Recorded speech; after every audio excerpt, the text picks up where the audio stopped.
लोके कनाकम्।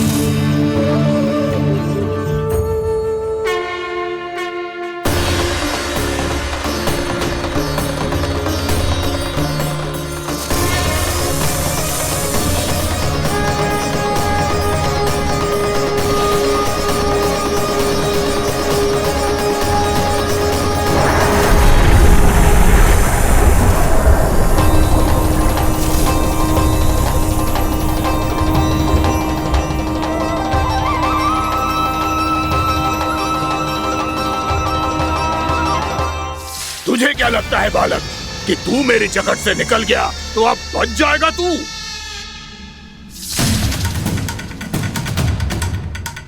मेरे विष से अपनी प्राण रक्षा करने में सफल रहा, मेरी जगत से भी छूट गया, पर मेरे दंश से नहीं बच पाएगा।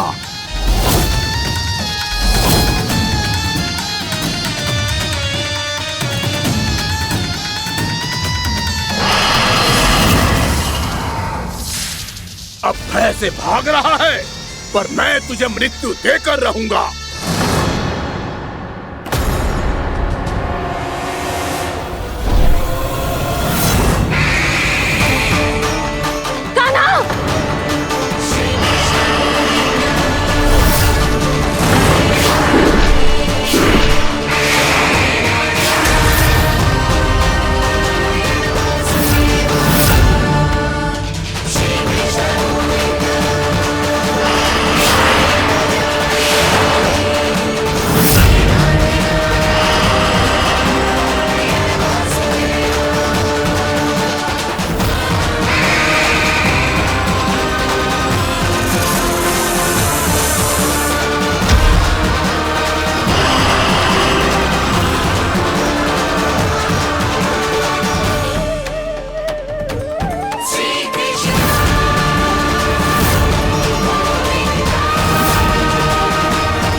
मेरा नन्हा सा कान्हा कितनी देर भाग पाएगा?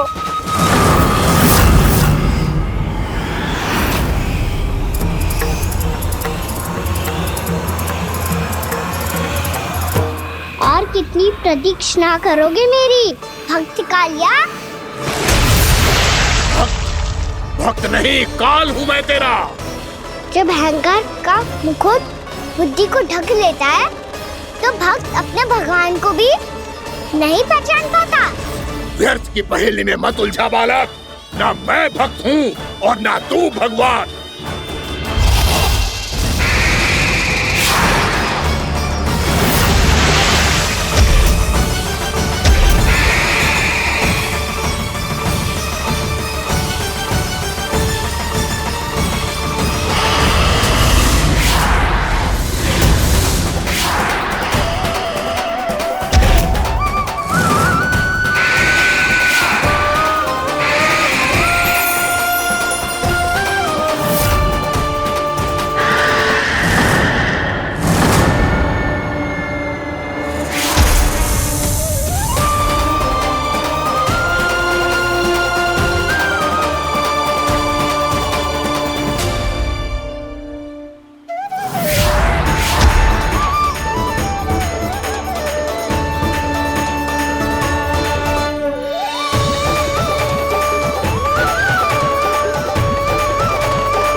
आप सब जिसके लिए इतने व्याकुल हो रहे थे उसे छूकर कालिया नाग का हलाहल जैसा विष भी चरणामृत बन गया है और यमुना जी के जल में फैल चुके विष के प्रभाव को भी नष्ट कर रहा है।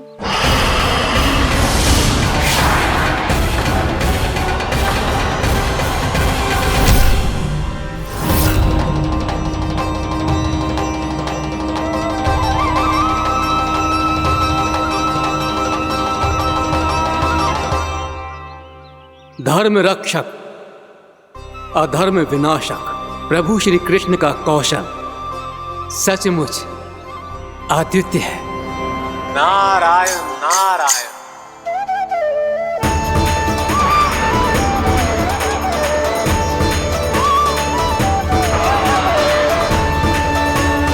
मेरा भार तुम्हारे भीतर के अहंकार का प्रतीक है कालिया। अब तुम्हारा अहंकार, तुम्हारा अभिमान मेरे पाँव के नीचे है और तुम्हारी पूंछ अर्थात तुम्हारे प्राण मेरे हाथ में। अब तुम क्या करोगे भक्त?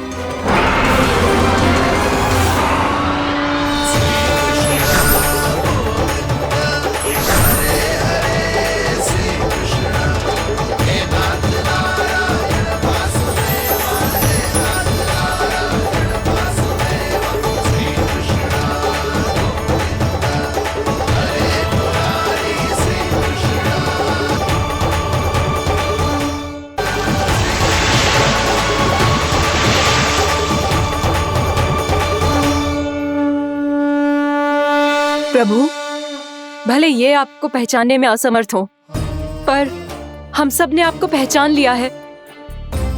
हाँ प्रभु, एक भक्त होने के नाते और एक अर्धांगिनी और माँ होने के नाते मैं आपसे इनके प्राणों की भिक्षा मांगती हूँ।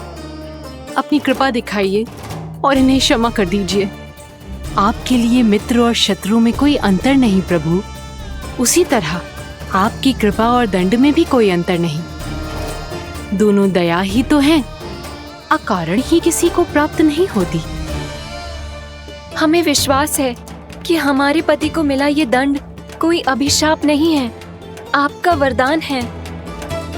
ये सत्य है प्रभु कि इनसे बहुत से पाप हुए हैं। इनके विष से बहुत सारे जीव जंतु को हानि पहुंची है, पर अब आपके चरण इनके शीश पर पड़ गए हैं। ऐसी कृपा तो बड़े बड़े महान महात्माओं को भी दुर्लभ है और इन्हें प्राप्त हुआ तो अवश्य ही ये किसी महान पुण्य का ही फल है। हे प्रभु, उन्हीं पुण्य कर्मों की शक्ति का आह्वान कर मैं आपसे विनती करती हूँ, इन्हें प्राण दान दीजिए। मैं अपने इस भक्त को क्षमा अवश्य करूंगी देवियों, यदि ये अपने अहंकार को त्याग कर मुझे पहचान ले तो।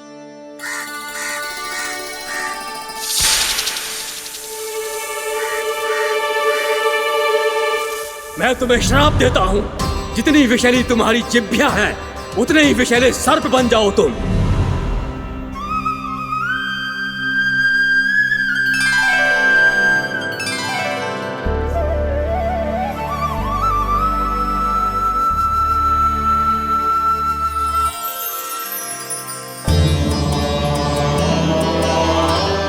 नारायण, मुझे क्षमा कीजिए नारायण। मैं तो आपका परम भक्त था, किंतु मैं आपको पहचान नहीं सका। इसका दंड तो मुझे मिलना ही था, किंतु मैं अब प्रायश्चित करना चाहता हूं। इसके लिए यदि आप मेरे प्राण भी ले लेंगे तो भी मुझे कोई दुख नहीं होगा। मैं अपना जीवन, मृत्यु और अपना अस्तित्व सब कुछ आपको समर्पित करता हूं। मैं तुम्हारे क्रोध के कारण श्राप मिला, जिसे विशाल सर्प के रूप में तुम्हारा जन्म हुआ और सर्प का तो स्वभाव है विष फैलाना। इसीलिए तुम्हें दंड नहीं दूंगा। मैं सिर्फ सभी अपराधों का पश्चाताप कर लिया, इसीलिए मैं तुम्हें क्षमा करता हूँ कालिया।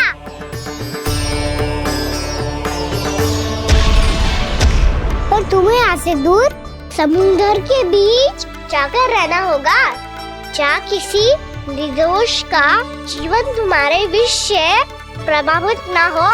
मैं चाहकर भी आपकी इस आज्ञा का पालन नहीं कर सकता। मैं असमर्थ हूं प्रभु, क्योंकि यदि मैं इस क्षेत्र को छोड़कर गया तो मेरी मृत्यु निश्चित है। आपसे क्या छुपा है प्रभु? आप तो जानते हैं कि सर्प जाति और आपके वाहन गरुड़ के बीच अनंत शत्रुता चल रही है, जिसका प्रारंभ नागों के द्वीप नागालय से हुआ था। उस द्वीप पर छोटे जीवों को निगल जाने के लिए सर्प थे और गरुड़ को सर्पों का स्वाद बहुत प्रिय था, इसलिए वो बार बार नागद्वीप जाने लगा था। पर इस कारण पूरी सर्प जाति उससे आतंकित हो गई थी, इसलिए जब भी गरुड़ वहां पहुंचता तो सभी सर्प छिपने लगते। जब गरुड़ को इसका आभास हुआ तो उसे बड़ा क्रोध आया और वो उत्तेजना में भरकर सर्पों का शिकार करने लगा। भूख ना होने पर भी उन्हें मारने लगा। अब सर्पों के प्राण हरना उसके लिए खेल बन गया था। इस भीषण समस्या का समाधान ढूंढने के लिए पूरी सर्प जाति महान सर्प वासुकी के सामने इकट्ठी हुई। हे महान वासुकी, हमारी सहायता कीजिए। नागद्वीप पर गरुड़ ने आतंक मचा दिया है। पहले तो वो हमें अपना भोजन बनाता था, लेकिन अब हम उसके खेल का साधन बन चुके हैं। भूख हो या ना हो, जब तब आकर वो हमारे प्राण हर लेता है। अनुचित हिंसा के इस प्रथा का आरंभ सर्पों ने ही किया है। पहले आप सबने पूरे द्वीप पर अधिकार कर लिया, फिर आहार के साथ साथ आनंद के लिए भी आप सभी ने निर्दोष जीवों की हत्या की। और जब सृष्टि का संतुलन बनाए रखने के लिए गरुड़ आपको अपना आहार बनाने आया तो आप सब अपने प्राणों की रक्षा के लिए छिपने लगे। तो फिर गरुड़ का उत्तेजित होना तो स्वाभाविक ही था। नागनाथ, जो हमने अन्य जीवों के साथ किया वही अब हमारे साथ हो रहा है, परंतु ये भी तो सृष्टि के संतुलन के विरुद्ध ही है ना? अवश्य है, इसलिए मैं गरुड़ से चर्चा करूंगा। धन्यवाद प्रभु।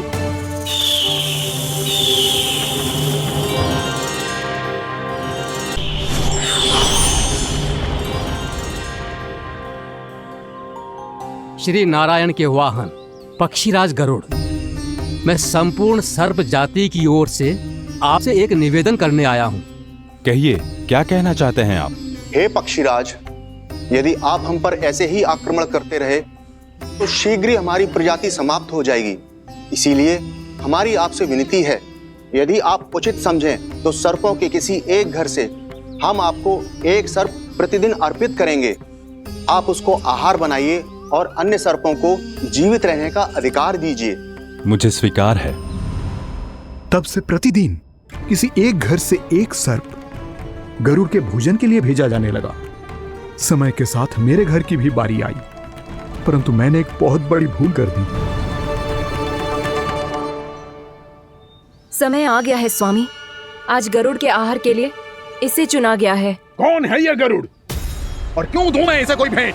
स्वामी, सभी सर्प राज्यों और गरुड़ के बीच में यही समझौता हुआ है, हमें इसका सम्मान करना ही होगा। मैंने कोई समझौता नहीं किया, मैंने कोई वचन नहीं दिया और ना ही मैं किसी गरुड़ से भयभीत होता हूँ। यदि इस राज्य में किसी को सर्पों को अपना आहार बनाने का अधिकार है तो वो केवल मुझे है। अब से गरुड़ को दी जाने वाली हर भेंट मुझे दी जाएगी, महाविषधारी महान नागराज कालिया को। यह और कुछ नहीं, मेरा अभिमान था प्रभु, और ये मेरे इस जन्म की सबसे बड़ी भूल थी, क्योंकि फिर जब गरुड़ को इस बारे में पता चला तो। कालिया, अभिमान में आकर तूने अपने काल को ललकारा है। जिस कालिया के नाम में ही काल छिपा है, तू उसे ललकारने का दुस्साहस कर रहा है गरुड़। स्वयं को भगवान विष्णु का वाहन कहता है तो वाहन का ही कर्म कर। स्मरण रख, इस धरती के सर्वश्रेष्ठ योद्धाओं के लिए भी मैं मृत्यु का दूत हूँ। विनाश काले विपरीत बुद्धि। तो जैसे मूर्ख सदा इस युक्ति को सार्थक करते आए हैं, अपने विनाश को आमंत्रण किया है, तो अब भोग।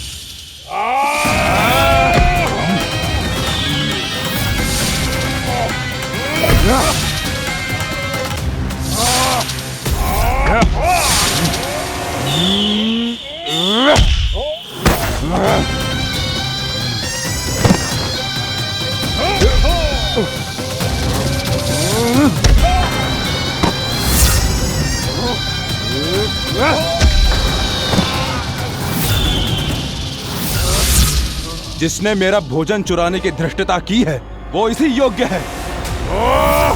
तू मुझे जानता नहीं है गरुड़, मैं महाविषधारी नाग कालिया हूँ। तेरा इतना दुस्साहस कि तूने मुझ पर चरण से प्रहार किया। वाह!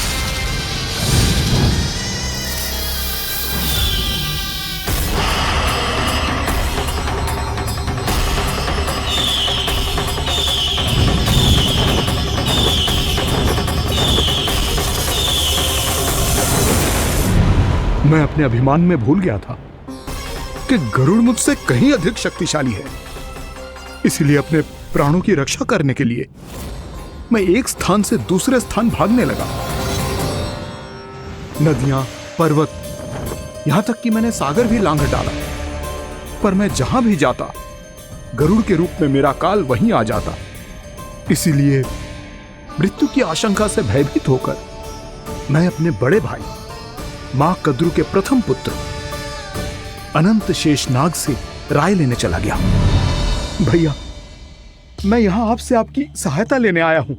मेरी एक छोटी सी भूल के कारण यह गरुड़ मेरा पीछा कर रहा है। मुझे हर समय हर स्थान पे ढूंढते रहता है। यदि उसने मुझे ढूंढ लिया तो वो निश्चित ही मेरे प्राण ले लेगा। मुझे कोई ऐसा स्थान बताइए जहां मैं अपनी पत्नी और अपनी संतानों के साथ शांति से रह सकूं। तुम यमुना नदी के किनारे वृंदावन क्षेत्र में जाके वास करो कालिया। गरुड़ वहां प्रवेश नहीं कर सकता क्योंकि उसे ऋषि सोबरी का श्राप मिला हुआ है।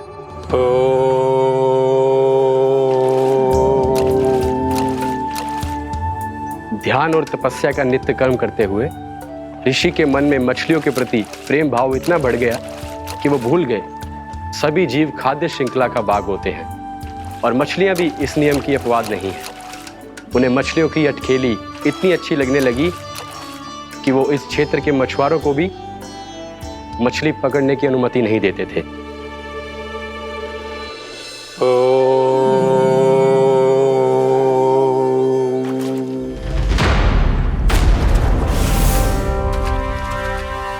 उस दिन वो उस पक्षी को नहीं रोक पाए, पर तब से सावधान रहने लगे।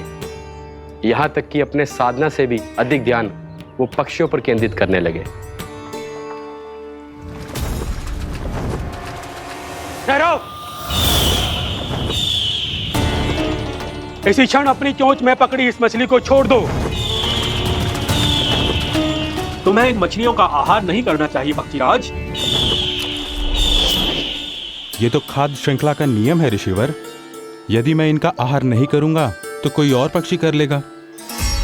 मैं अपने आनंद या प्रतिशोध के लिए इनके प्राण नहीं ले रहा। ये तो बस मेरा भोजन है। पर यह मेरा तपस्या स्थल है। तुम यहाँ शिकार करके मेरी साधना में विघ्न नहीं डाल सकते पक्षीराज।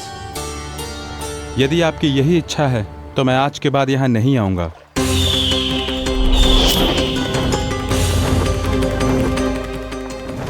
पर आज ये मछली मेरे आहार के रूप में पकड़ी जा चुकी है। मैं वचन देता हूँ ऋषिवर, इस स्थान पर यह मेरा अंतिम शिकार होगा।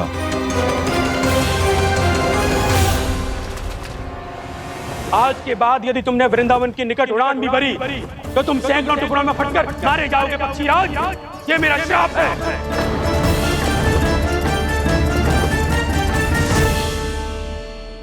और इसीलिए भैया शेषनाग के सुझाव के अनुसार मैं यहां आ गया। पर अब यदि मैं कहीं और जाऊंगा तो मेरे प्राण नहीं बचेंगे प्रभु। डिस्टेंट रहो कालिया। अब से गरुड़ तुम्हें कोई हानि नहीं पहुंचाएगा। अब तुम्हारे फनों पर मेरी पक्षिंग बन गए कालिया। इसीलिए अब से तुम्हें गरुड़ से कोई भय नहीं होगा। निश्चिंत होकर अपने परिवार के साथ गहरे समुद्र में चले जाओ और सुख से शांति से निवास करो। पर ध्यान रहे निर्दोष जीवों को हानि ना पहुंचे। आपने मुझे जीवन दान दे दिया प्रभु। इस उपकार से मैं कृतज्ञ हूँ प्रभु। आदेश दीजिए, मैं आपकी सेवा कैसे करूं? तुम्हारे जल क्षेत्र से 1 कोटि कमल पुष्पों को लेने की अनुमति दे दो कालिया। यही मेरी सेवा होगी। प्रभु, ये तो मेरा सौभाग्य होगा।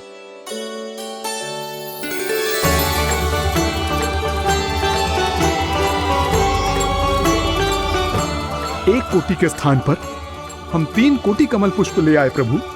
मैं तुम्हारी सेवा भाव से प्रसन्न हुआ कालिया। रमनक द्वीप पर चले जाओ ताकि तुम्हारे कारण फिर कभी किसी निर्दोष जीव को हानि ना पहुँचे और न ही तुम्हारा विष मेरे प्रिय यमुना नदी के जल को दूषित कर पाए। मैं तुम्हें आशीर्वाद देता हूँ। आज यहाँ मेरे द्वारा तुम्हें दिए गए इस आदेश का स्मरण जो भी भक्त करेगा और प्रातः काल और संध्या काल में इसका उच्चारण करेगा उसे फिर कभी किसी संकट से कोई भय नहीं होगा। ये स्थान अब से काला कुंड के नाम से जाना जाएगा। यहाँ पर स्नान करने वाला और देवताओं को इस क्षेत्र से जल का अधर देकर प्रसन्न करने वाला भक्त यदि मेरा स्मरण करके पास रखेगा तो वो अपने सभी पापों से शीघ्र ही मुक्त हो जाएगा।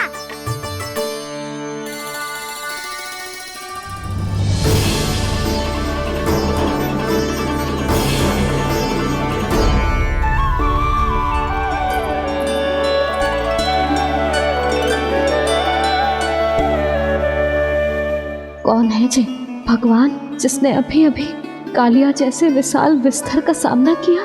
क्या एक साधारण बालक जो शीत की अधिकता से ठिठुर रहा है? क्या करूं? मैं लल्ला को ममता के आंचल में छुपा लूं या भक्त बनकर प्रभु की लीला देखती रहूं? क्या करूं मैं? कितना ठंडा था जल, बहुत सर्दी लग रही है। सर्दी से तड़पते हुए कैसे देखूं इसे? अभी जाके अपने पल्लू से सुखाती हूँ। हृदय से लगा के स्नेह की आंच दूंगी तो सर्दी पल भर में छूमंतर हो जाएगी।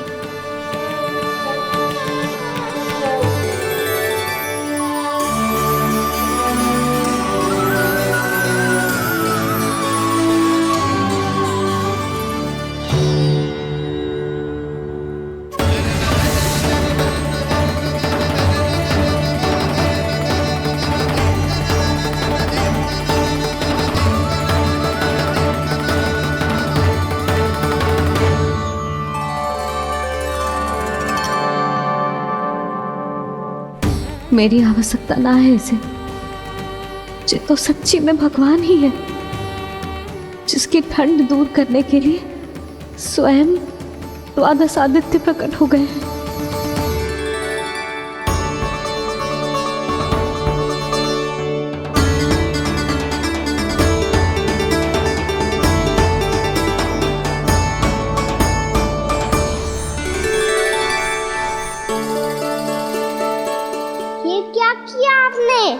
मैया मुझे अपने हृदय से लगाने वाली थी कि आप सब प्रकट हो गए।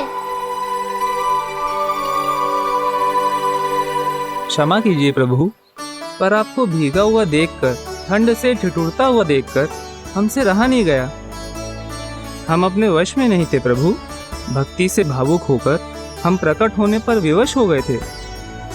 हमारी किरणें जैसे स्वयं ही फूट पड़ी और दौड़ पड़ी आपको सुखाने के लिए।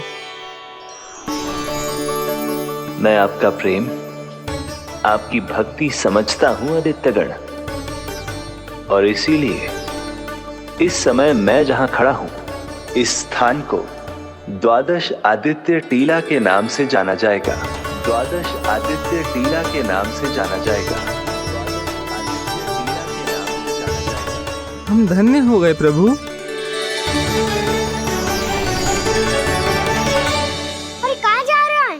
जो गड़बड़ किया है उसे सुधारिए तो सही।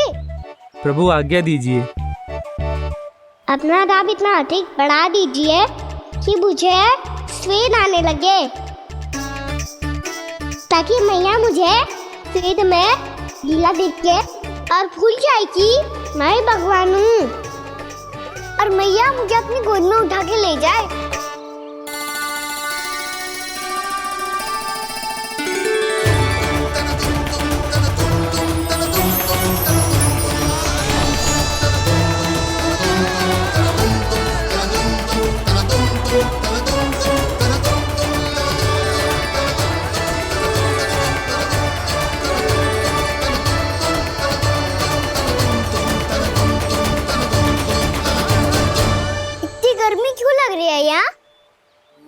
स्वेद की एक बूंद भी आती थी तो मैं अपना आंचल लेकर पहुंच जाती थी इसके पास।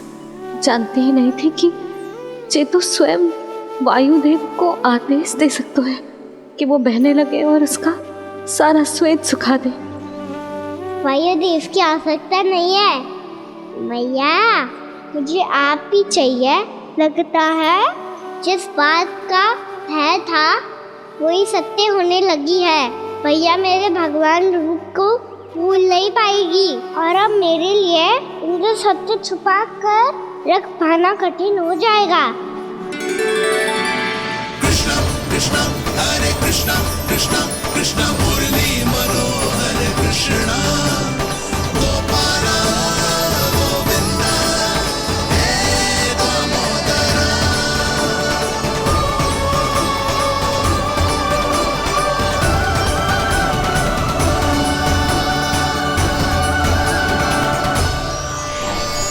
प्रभु, आपके श्वेत से बने इस प्रसंगदान सरोवर का प्रणाम स्वीकार कीजिए।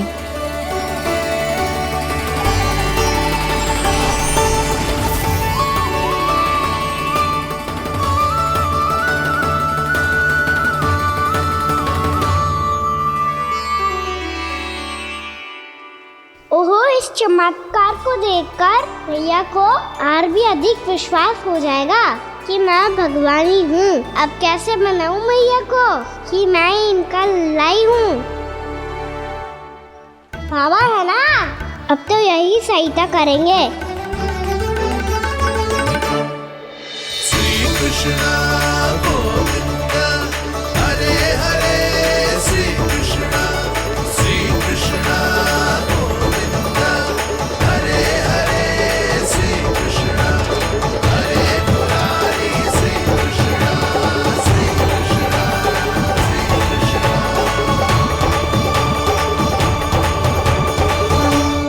ओए कोटि ना, मैंने तो 3 कोटि कमल पुष्पों का प्रबंध कर दिया है और चिंता करने की आवश्यकता ना है। 1 कोटि कमल के स्थान पर 3 कोटि कमल पुष्प मिल गए हैं। हाँ कान्हा, मैं उचित संदेश के साथ ये सारे पुष्प उस कंस के पास भिजवा दो। महाप्रक्रमी कान्हा की जय। वृंदावन रक्षक कान्हा की जय। महाप्रक्रमी कान्हा की जय। भानु जी नंदराज, बाकी गांव वालों को लेकर ये सारे पुष्प इकट्ठा करो और कंस के दरबार में पहुंचाओ। जी।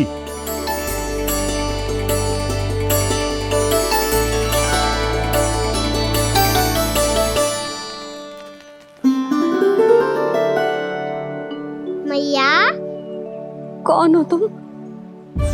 मुझे पता था मैया, जब आपको सत्य पता चलेगा तो आप मुझे मैया की तरह स्नेह ना कर पाओगी। इसीलिए आज तक सत्य छुपाता आया हूँ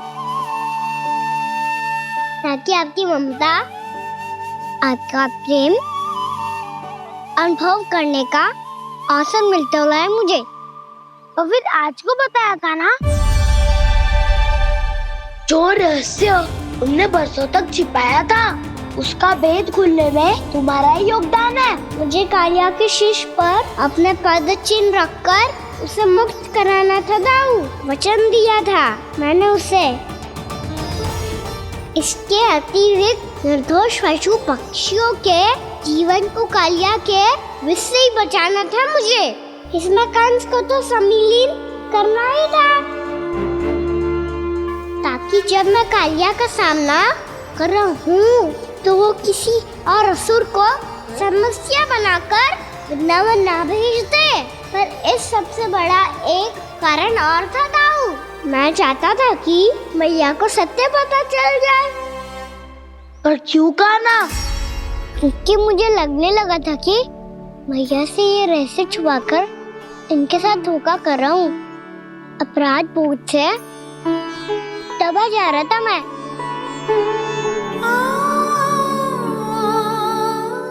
जो सत्य आपको, बाबा को, सभी को पता है, यहाँ तक कि मेरे सखा भी जानते हैं, वो सत्य मैंने मैया से छिपाया। केवल इसी लोक में कि मुझे इनकी ममता प्राप्त होती रहे, पर ऐसा करके मैं अपने से निस्वार्थ प्रेम करने वाली मैया को धोखा दे रहा था। आप ही बताओ दाऊ, जो इस संसार में मुझसे सबसे अधिक भरोसा करता है, उसी के साथ छल कैसे कर सकता हूँ मैं? हाँ, मैं नारायण का अवतार हूँ, पर अपनी मैया का छोटा सा लल्ला भी तो हूँ।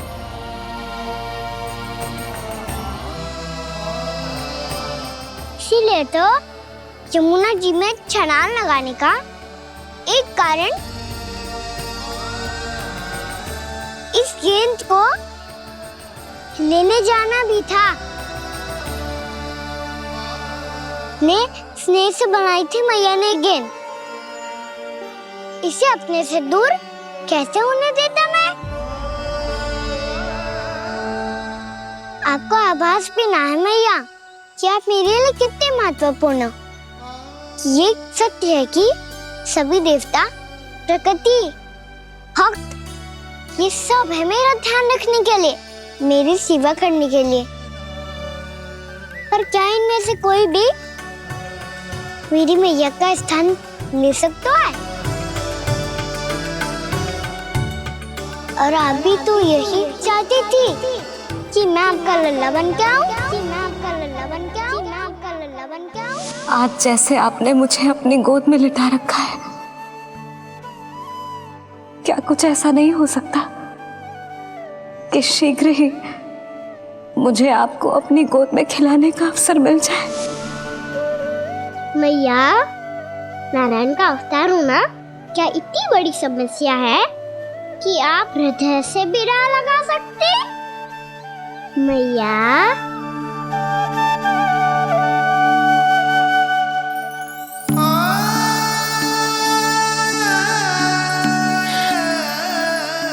मेरा कान्हा, मेरा लल्ला।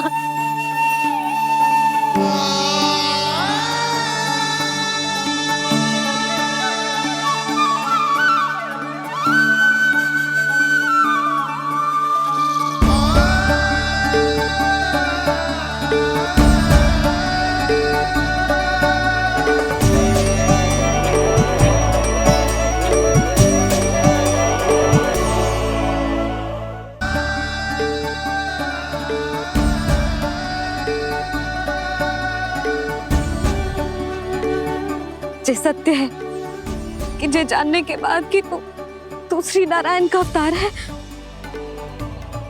मैं तुझे भगवान की तरह ही देख पाऊंगी। पर मेरे हृदय की जो ममता है ना, वो भक्त से कहीं अधिक है लल्ला। फिर चाहे तू साधारण बालक हो या श्री नारायण का अवतार, तू सदैव ही मेरा लल्ला है, मेरा लल्ला था और सदैव ही रहेगा। यशोमती मैया का नंद लाला, यशोमती मैया का नंद लाला। यशोमती मैया के नंद लाला, यशोमती मैया के नंद लाला, यशोमती मैया के नंद लाला, यशोमती मैया के नंद लाला।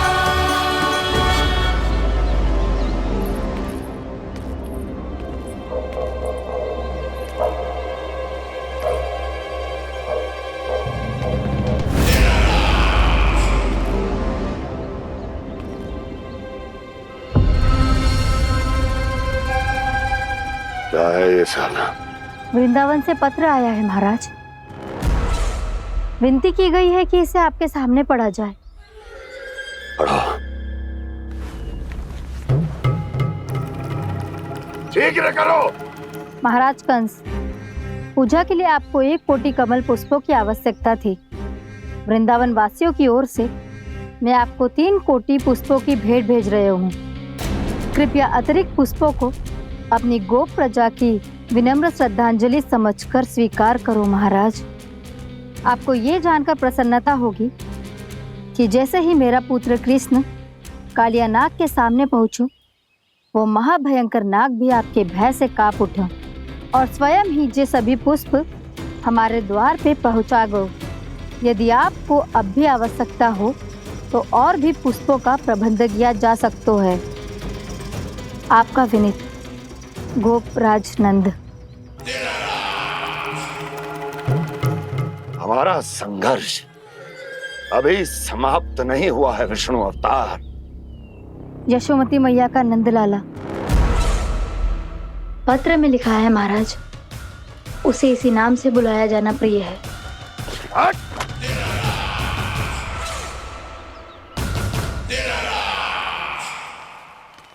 जैसे आपने कही वैसे ही करो। हमने कंस के राजभवन को पुष्प से भर दियो है। मुझे तो ऐसे लग रही है इतने पुष्प देख के कंस को चक्कर आ जाएंगे। आपका पत्र पढ़ के उसे ये समझ में आगा होगा कि वृंदावन वासियों से उलझना ठीक ना है उसके लिए।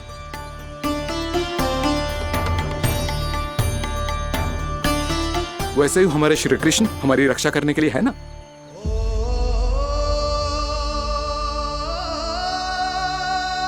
सूर्यास्त होने वाला है, हमें अब घर चलना चाहिए। मुझे बहुत थकान लग रही है नंदराज। हाँ, मैं भी बहुत थक गई हूँ। नंदराज, कमल पुष्पों को गाड़ी में लादकर मथुरा पहुंचाने में अब हम भी बहुत थक गए। तो आप सब लोग रात्रि को यहाँ रुकना चाहते हैं? वैसे सुझाव तो अच्छा है नंदराज। अब कालिया नाग के स्थान से जाने के बाद प्रकृति कितनी खिल उठी है, क्यों जसोदा जी?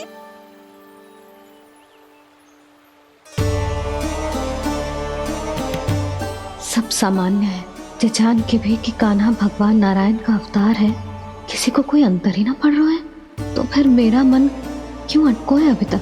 क्यों बार बार मैं इस दुविधा में पड़ जाती हूँ कि कान्हा को एक भक्त के जैसे देखूं या मैया के जैसे? ऐसा इसीलिए है मैया क्योंकि ना तो आपकी भक्ति में कोई कमी है और ना ही ममता में। तो फिर ठीक है, आज हम यहीं रात बिताएंगे। सब लोग विश्राम करिए। जय हुई ना बात। रात वन में भयभीत क्यों हो रहे हो बसंता? श्री नारायण का अवतार कान्हा है ना हमारे साथ।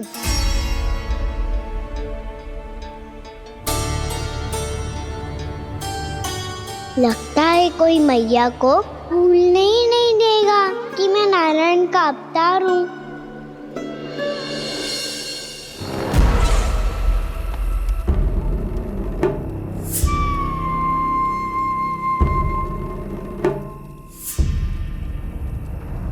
तुम्हें पूर्ण विश्वास है ना गुप्तचर? ये सब कुछ उसी बालक ने किया है।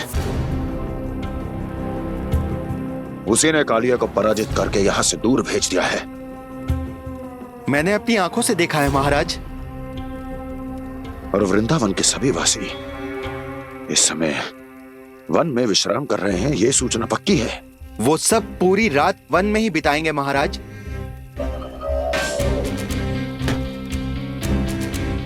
मेरी रातों की नींद छीनकर वो वन में आनंद कर रहे हैं।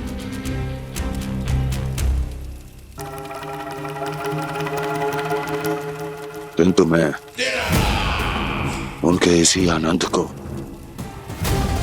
मृत्यु के करुण रूतन में बदल दूंगा। उनके चारों ओर प्रकाश होगा, सूर्य की चमक जैसा, आंखें चौंधिया देने वाला प्रकाश। किंतु फिर भी ये रात उनके लिए सबसे अधिक काली होगी, क्योंकि मैं इस पूर्णिमा की रात को अमावस्या की रात बना दूंगा। कभी न समाप्त होने वाली अमावस्या।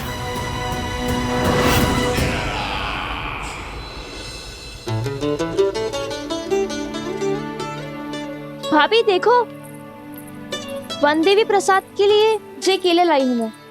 हाँ दिखा तो, इसमें से पके केले कान्हा के लिए चुन लेती हूँ। पर वो तो नारायण का अवतार है, उसके लिए फल कैसे चुनूं मैं? जो उसके हाथ में आएगा अपने आप ही मीठा हो जाएगा। भाभी क्या होगा? रुक क्यों गई? कछू ना दिखा।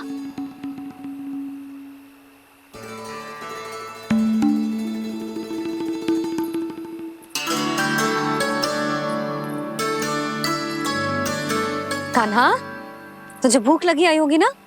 भैया आप खिलाओ ना। अच्छा।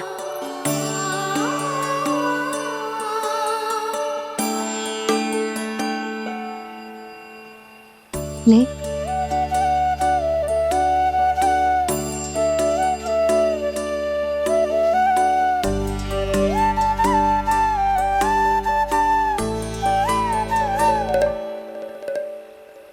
भैया के व्यवहार में बदलाव आ रहा है।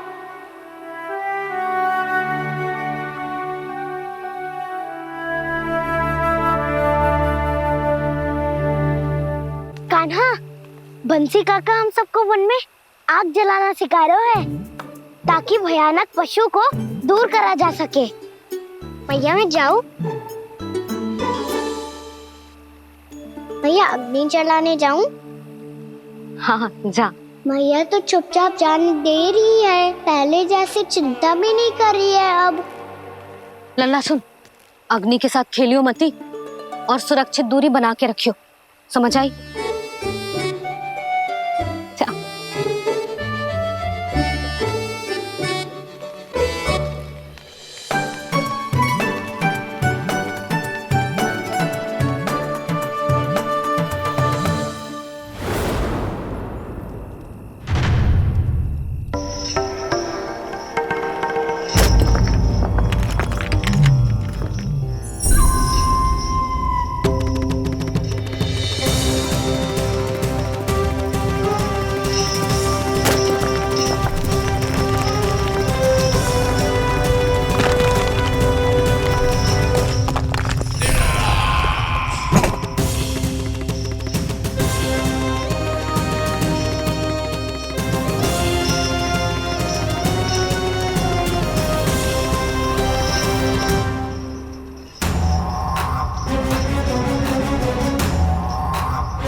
स्वयं को प्रकट करो दावानल।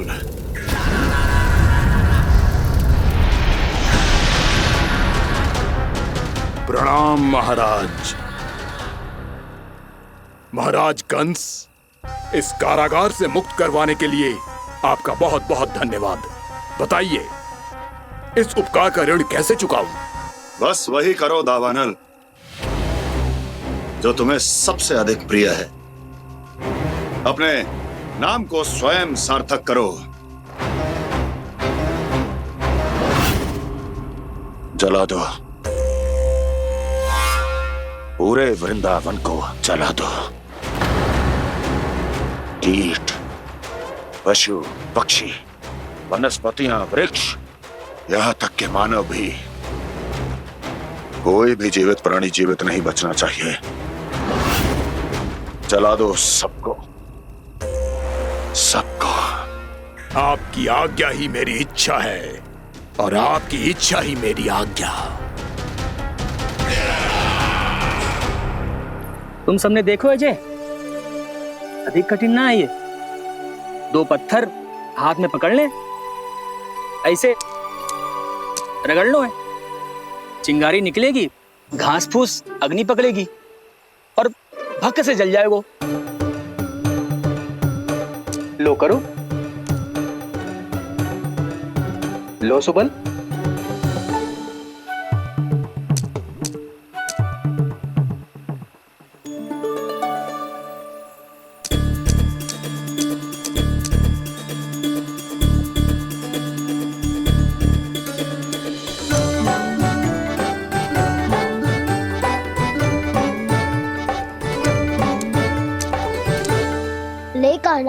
भी प्रयास करके देख ले। पर जितना सरल जय कह रहे थे उतना सरल ना है अग्नि जलाना।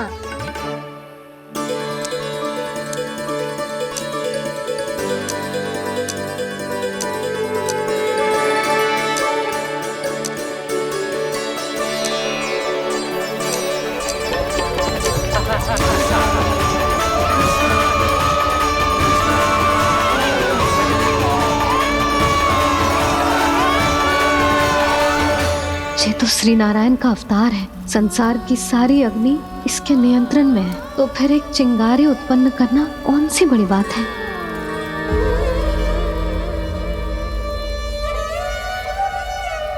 ऐसे तो मैया मुझे धीरे धीरे अपना लल्ला मारना ही भूल जाएगी। ये उचित नहीं है। अब मुझे ही कुछ करना होगा।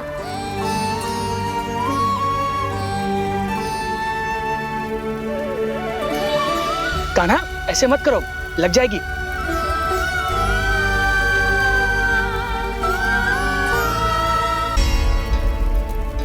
कान्हा, संभाल के, ध्यान कहाँ है तेरो? कालिया नाग का हलाहल जैसा विष जिसका कछु न बिगाड़ पाई, जिस साधारण सी अग्नि उसे हानि कैसे पहुंचा पाएगी। मेरी ममता बार बार चिंता करने पे विवश कर देती है मुझे। भूल जाती हूँ मैं कि ये तो श्री नारायण का अवतार है। यही तो मैं चाहता हूँ मैया।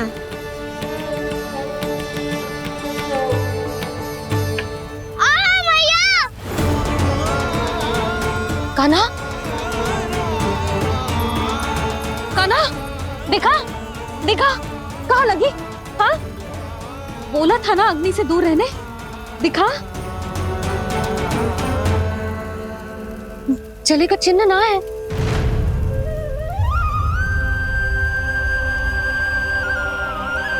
मेरे साथ खेल खेल रहा है जे। इसे पता है कि इसकी पुकार सुनते ही मैया ऐसे ही दौड़ी चली आएगी। मुझे नटखटपना बंद कर कान्हा।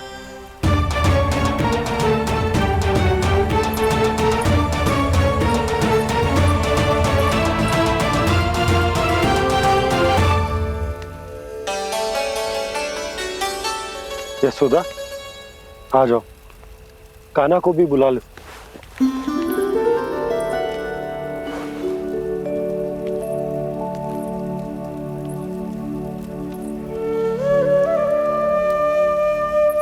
आपको तो पहले से पता था ना कान्हा के बारे में?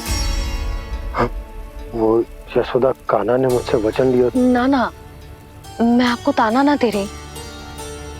मैं तो बस ये सोच रही थी कि आप अपने आप को कैसे समझा पाते हो, ये जानते हुए भी कि वो श्री नारायण का अवतार है।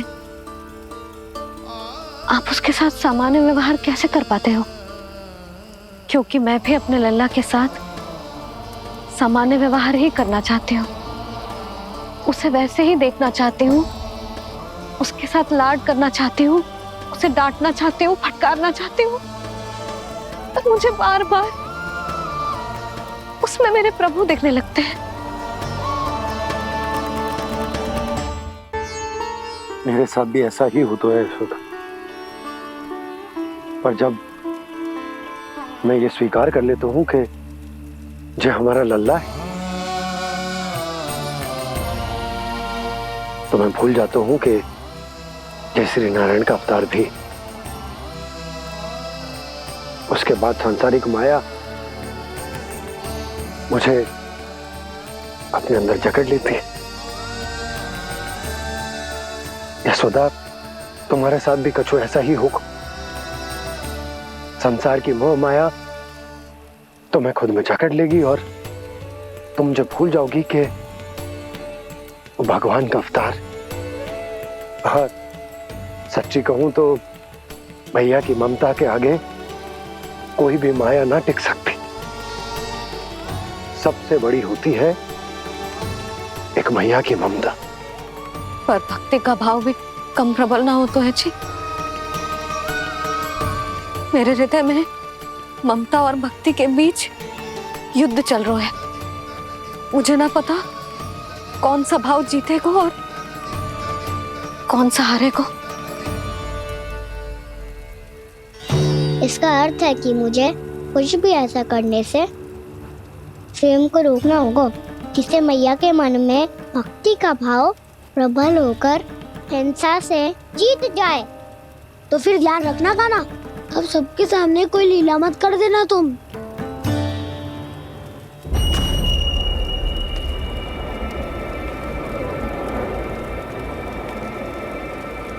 वो देखो, वो वहां बैठे हैं सब कोने में। किसी भी कोने में क्यों ना छिपा हो, आज तो जलेगा पूरा वृंदावन ही। मुझे फैला दो यहाँ और फिर जाओ महाराज कंस को सूचना दो कि उनका कार्य हो गया है। महाराज का आदेश स्मरण है ना, वृंदावन का कोई भी आदमी आज जीवित नहीं रहना चाहिए। अग्नि को जलाना मत सिखाओ, जाओ मुझे अपना कार्य करने दो।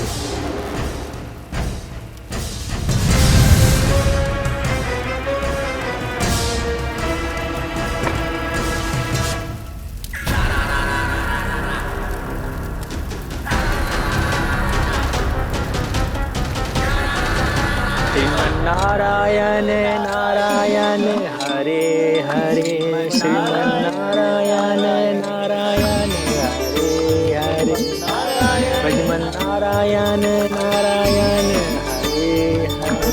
क्या हुआ कान्हा? मैंने आपको कहा था ना कि मैं कोई लीला ना करूं, पर देखो कंस मामा ने असुर वृंदावन को भेज दिया है।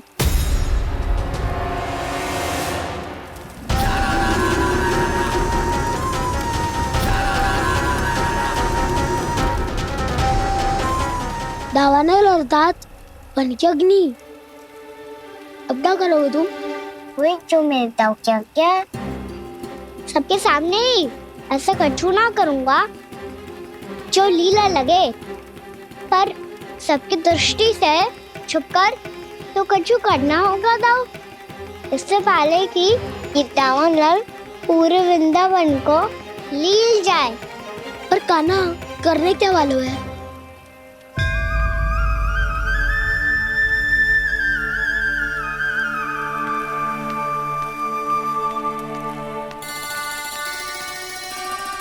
मैया बहुत थको, सुला दो ना।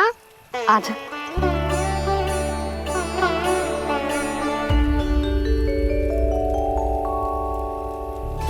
लोरी गाओ ना मैया।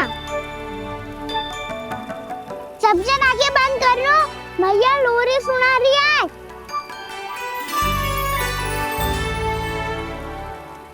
तो ये है तुम्हारी योजना?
प्रभु शीघ्र ही कुछ कीजिए, अन्यथा पूरा वन ही जल जाएगा।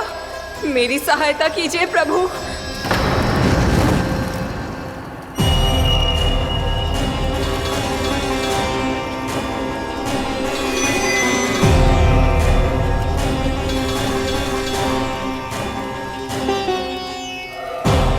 आज कोई नहीं रोक सकता मुझे। आज इस वन का एक एक दिन का जला डालूंगा। मुझे भूल गए दावानल। मैं तुम्हें ऐसा करने की आज्ञा नहीं दूंगा।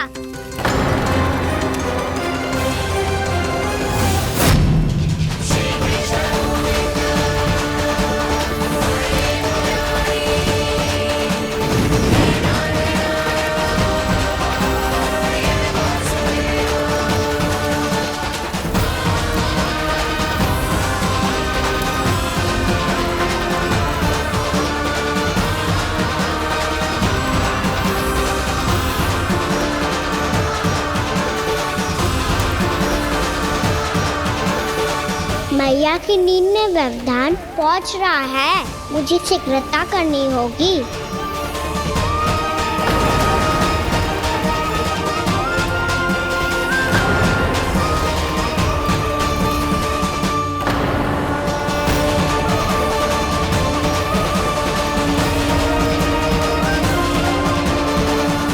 कुछ ही समय पहले बुझती हुई चिंगारी से घबरा गया था, अब इतने विशाल दावानल को निगल गया। फिर से गड़बड़ कर दी कान्हा ने। समझाया था कोई लीला मत करना, तुम्हारी समस्या और बढ़ जाएगी।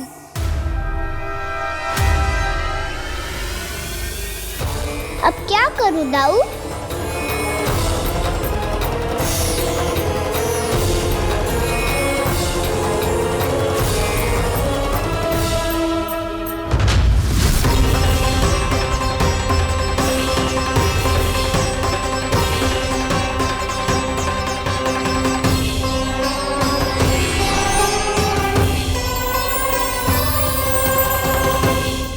जब जब मैं इसे अपने लल्ला के रूप में देखने का प्रयास करती हूँ, मुझे प्रभु दिखते हैं।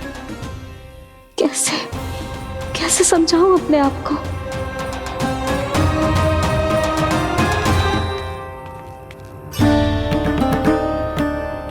मैया मुझे पता है आपने कहा था अग्नि के साथ मत ही खेलना, पर अग्नि फैल रही थी। मुझे कछुआ कछु तो करना ही था मैया। क्यों प्रभु, क्यों छीन रहे हो एक मैया से उसकी ममता? मैं आपकी भक्त अवश्य हूँ, पर उसके साथ साथ आपकी मैया भी बने रहना चाहती हूँ। आपको एक मैया बनकर दुलारना चाहती हूँ, फटकारना चाहती हूँ, डांटना चाहती हूँ। तो फिर डांटो ना मैया, फटकार लगाओ, मुझे दंड दो। कैसे कान्हा? तुझे देखते ही मुझे अपने भगवान दिखाई देने लगते हैं।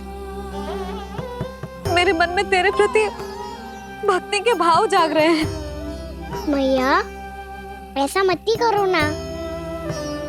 देखो मैं वही कान्हा हूँ जिसे आप लोरी सुना के सुलाती थी। वही कान्हा हूँ जिसे अपने हाथों से माखन खिलाती थी। मैं वही कान्हा हूँ मैया जो भूल करता था तो आपकी डांट भी खाता था और आपसे दंड भी पाता था।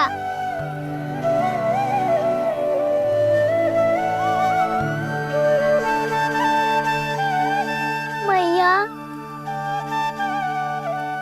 एक बार मेरी ओर देखो तो सही। मैं वही कान्हा हूँ जो आपकी पूछ बन के पूरे वृंदावन में घूमता था, जिसे चलना बोलना सब सिखाया आपने। पहले मेरा सत्य जाने बिना आप मुझे अपने लल्ला की तरह व्यवहार करती थी। अब मेरा सत्य जानने के बाद भी अपने लल्ला की तरह ही मुझे अपनाना होगा, क्योंकि मैं तो वही हूँ, आपका कान्हा।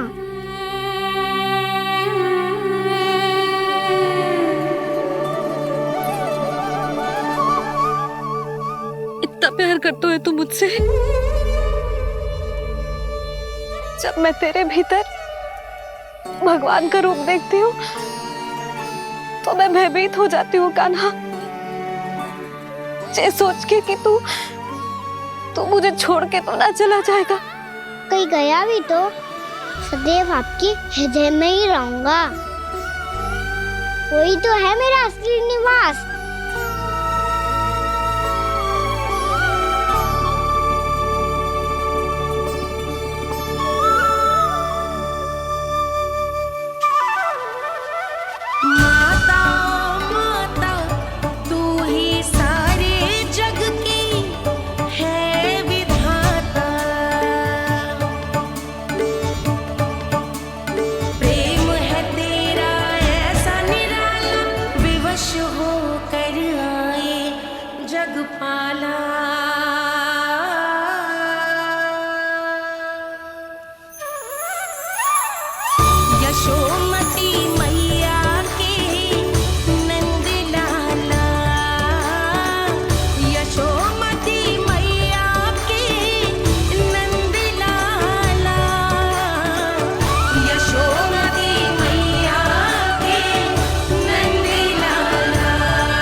लल्ला शीघ्रता कर, घर पहुंचकर झाड़ू बुहारी भी करनी है।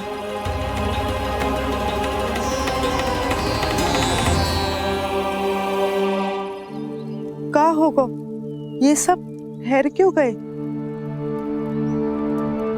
ये सब क्या होगा?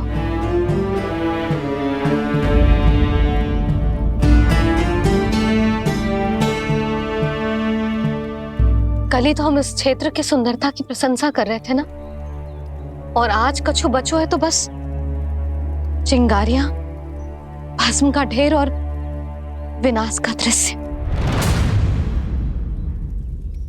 चिंता क्यों करती हो भाभी?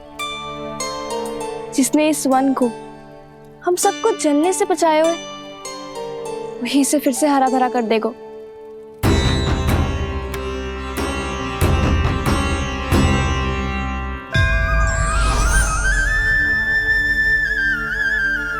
नंदराज, इस समय घर जाना सुरक्षित होगा? पूरा मार्ग जल गयो है।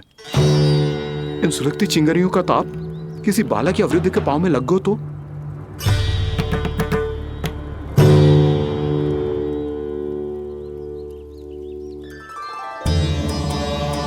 चिंता की कोई बात नहीं है बाबा, हम सब महर्षि गर्ग के आश्रम में जा सकते हैं। वहाँ सारी व्यवस्था हो जाएगी, कोई यहाँ से देख दूर भी नहीं है।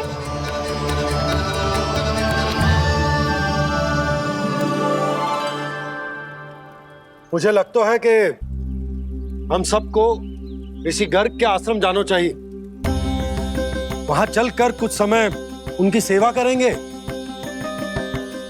और जैसे ही अग्नि शांत हो जाएगी और वृंदावन जाने को मार्ग सुरक्षित हो जाएगा, हम सब वापस लौट चलेंगे। अच्छा विचार है। वही महर्षि गर्ग जिन्होंने मेरा नामकरण करा था।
आज से तुम्हें सारा संसार जिस नाम से पहचानेगा वो नाम है कृष्ण। कृष्ण वो नाम है कृष्ण। कृष्ण वो नाम है कृष्ण। कृष्ण।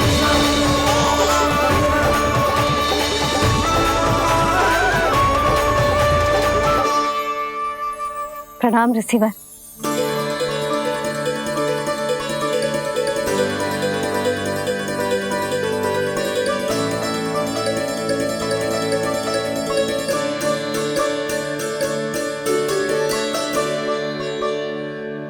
रिसीवर, आपका स्वास्थ्य ठीक तो है ना? महर्षि को संभालो कान्हा, नहीं तो ये साष्टांग प्रणाम कर देंगे तुम्हें। और तब छोटी माँ को तुम्हारे भगवान होने की स्मृति फिर से आ जाएगी।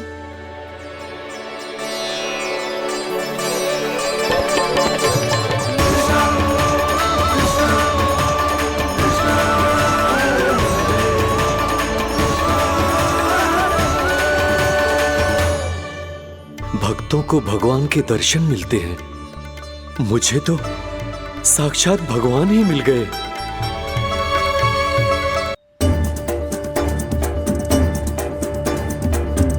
इस समय मैं भगवान नहीं, बस आपका शिष्य हूँ ऋषिवर। स्मरण रखिए, भगवान अपने भक्त के घर नहीं आए।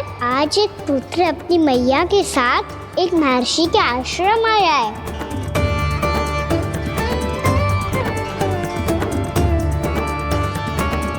देखो तू इसे, ऐसे हृदय से लग रहा है जैसे कितने अच्छे से जानता हूँ। जानते हो मैया, बाबा ने कितनी बार बताया हो इनके बारे में कि कैसे मेरा नामकरण करा था, इसीलिए तो इतने विशेष है ये मेरे लिए।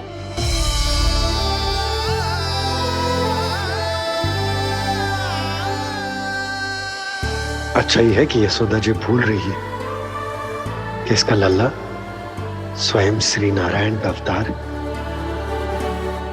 आप सभी का यहाँ आना बहुत ही प्रसन्नता की बात है। आप आए हैं अपनी इच्छा से, परंतु मेरी इच्छा के बिना जा नहीं पाएंगे। आपके साथ समय बिताने हैं महर्षि, इतनी शीघ्र यहाँ से जाएंगे भी ना?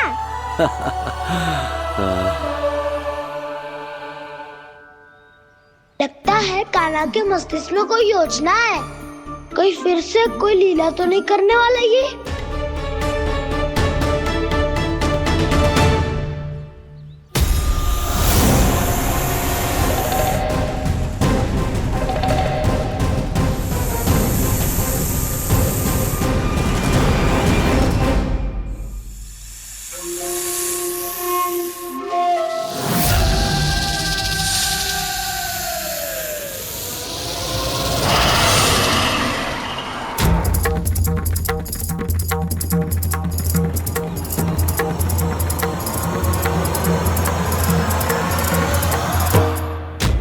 बात है कान्हा, अपने दाऊ को नहीं बताओगे? कौन सी बात दाऊ? याक्षुरु क्यों, तुम कोई विशेष योजना बना रहे हो क्या? मैं कोई विशेष योजना कभी नहीं बताता दाऊ, जो होना होता है वो अपने आप हो जाता है। वैसे दाऊ योजना बनाओ भी क्यों? आज कुछ विशेष थोड़ी ना है।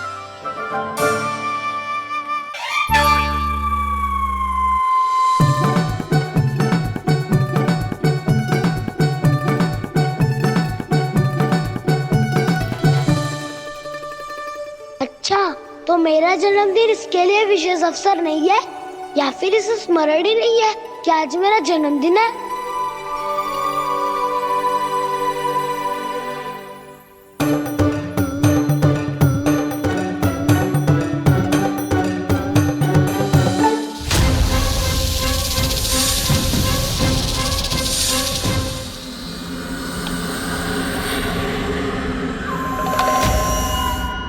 ओहो कान्हा, कितनी दूर फेंक दी, अब जाके लेके आनी पड़ेगी।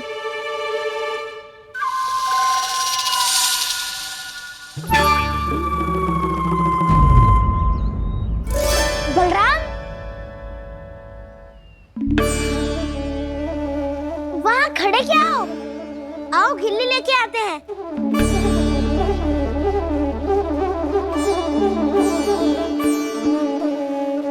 चलो भी।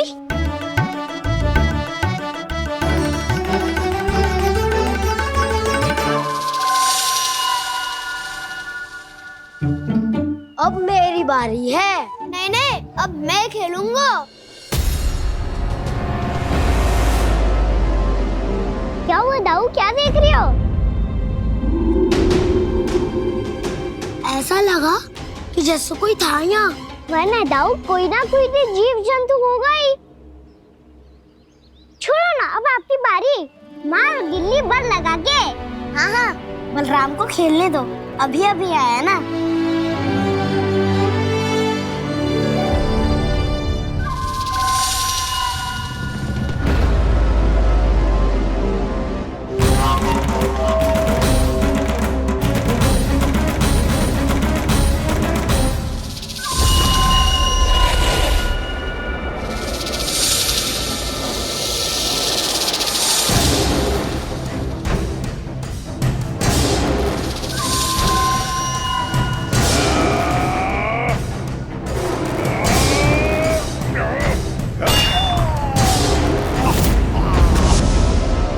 यही हत्या की थी ना उसने मेरे भाई बकासुर की।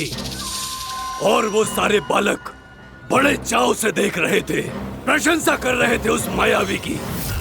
मेरी बहन पूतना के हाथों से तो बच गए, किंतु अब मेरे क्रोध से, मेरे भीतर दहकती प्रतिशोध की अग्नि से अब ना तो वो बालक बचेंगे और ना ही वो विष्णु अवतार।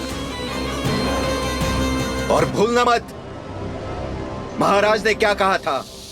सीधे सीधे उस मायावी का सामना नहीं करना है तुम्हें। वो बालक बहुत चतुर है।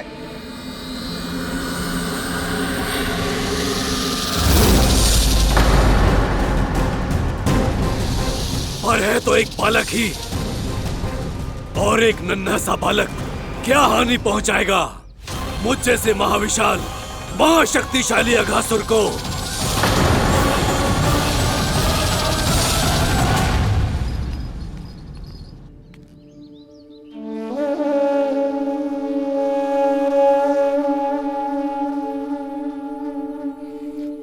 पता नहीं तेरी मैया क्या क्या सोच रही होगी। विवाह के समय एक दूसरे को वचन दिया था, कभी भी एक दूसरे से कछु ना छुपाएंगे। पर मैंने कितने वर्षों तक तेरे दिव्य होने की बात उससे छुपाई।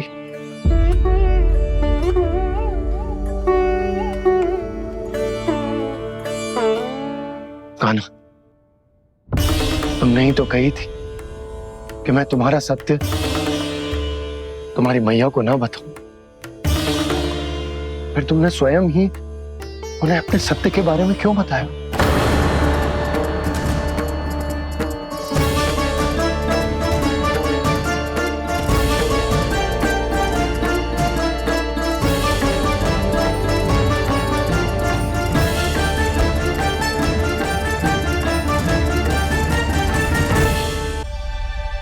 कान्हा, तुमने ही तो कही थी कि मैं तुम्हारा सत्य तुम्हारी मैया को ना बताऊं।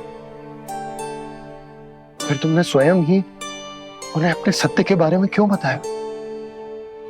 दाऊ के मन में यही शंका थी बाबा। उन्हें भी मैंने यही कहा था कि मैया को कभी ना कभी तो मेरा रहस्य पता चलना था। किसी और से जानकारी मिलती तो उन्हें अधिक दुख होता। इसीलिए मुझे लगा अच्छा यही है कि इन्हें मेरा सत्य से मुझसे पता चले। वैसे भी मैया से भेद छुपा के मुझे अच्छा नहीं लगता बाबा। इतने वर्षों में मैं जब जब मैया से कुछ भी छुपाता था तब तक मेरी हृदय को भी पीड़ा होती थी।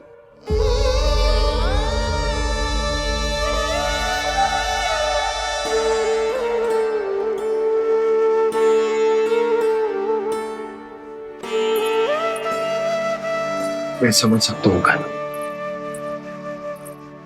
क्या सोच रहे हो? कछु ना। क्या कछु ना, पता भी है ये सारे बालक कल रात से भूखे हैं। दो खाना चल।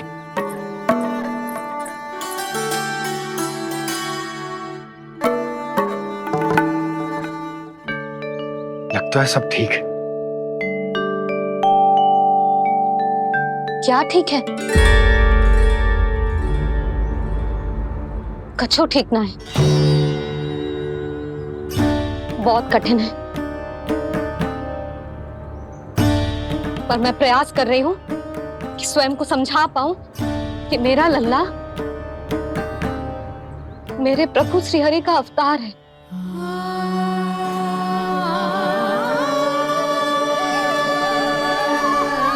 ठहर, तू कहां जा रहा है बिना बताए? पूरे संसार के लिए तू दिव्य होगो, मेरे लिए तू केवल मेरा लल्ला है, समझ आई? अब आके कछु खा ले।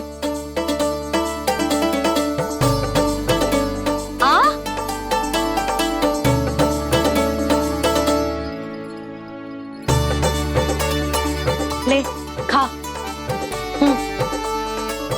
पहले आप खाओ मैया। तू खा पहले, मैंने कही ना, तू अब भी मेरा लल्ला ही है जो कल रात से भूखा है, इसीलिए अब चुपचाप खा। और जे मत ही सोचियो कि मैया को सत्य का पता चल गया है तो कछु कहेगी ना। तेरी मैया हूं कान्हा, कस के डांटूंगी, और आवश्यकता पड़ी ना तो डांटूंगी भी और दंड भी दूंगी। और फिर भी बात ना मानी तो स्मरण है ना ओखल, देख यहां भी है।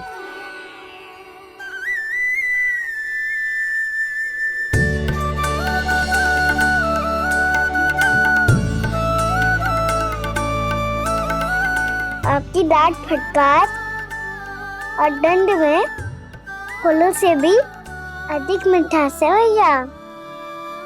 प्रेम है तेरा ऐसा निराला, विवश हो कर आए जगपाला।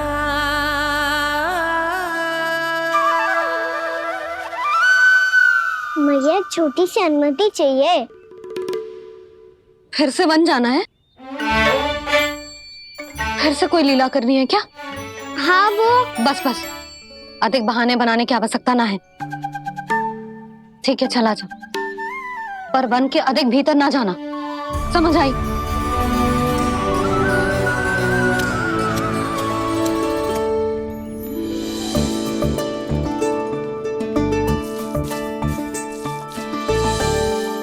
चलो मिल गई अनुमति।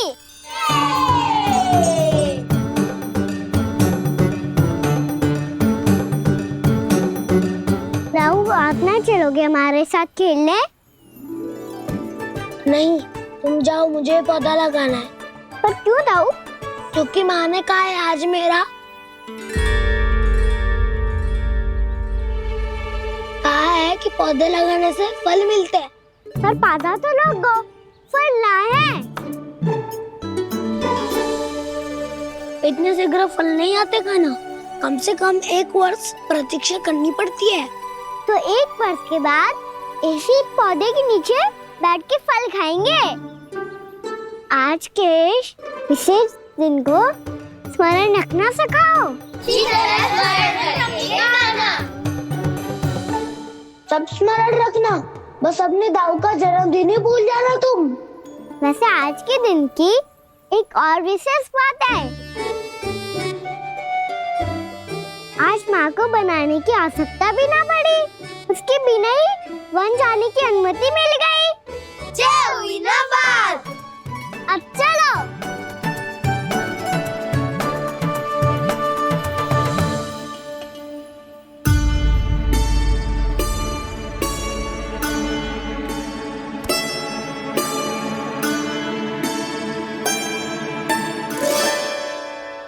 बलराम, कहाँ थे तुम? अच्छा तुम्हें पता है महर्षि गर्ग ने मेरी विनती स्वीकार कर ली है। तुम्हारे जन्मदिन के विशेष अवसर पर तुम्हारे लिए विशेष पूजा करेंगे वो। जो किसी को स्मरण ही ना रहे वो कैसा विशेष अवसर? क्या हुआ, किसी ने शुभकामनाएं नहीं दी? सखा बोले तो कोई बात नहीं, पर छोटा भाई भूल गया माँ। क्या? ये कैसे संभव है? वही तो मैं भी सोच रहा हूँ माँ। पूरे संसार की हर छोटी से छोटी बात जिसे ध्यान रहती है, वो अपने बड़े भाई का जन्मदिन कैसे भूल सकता है?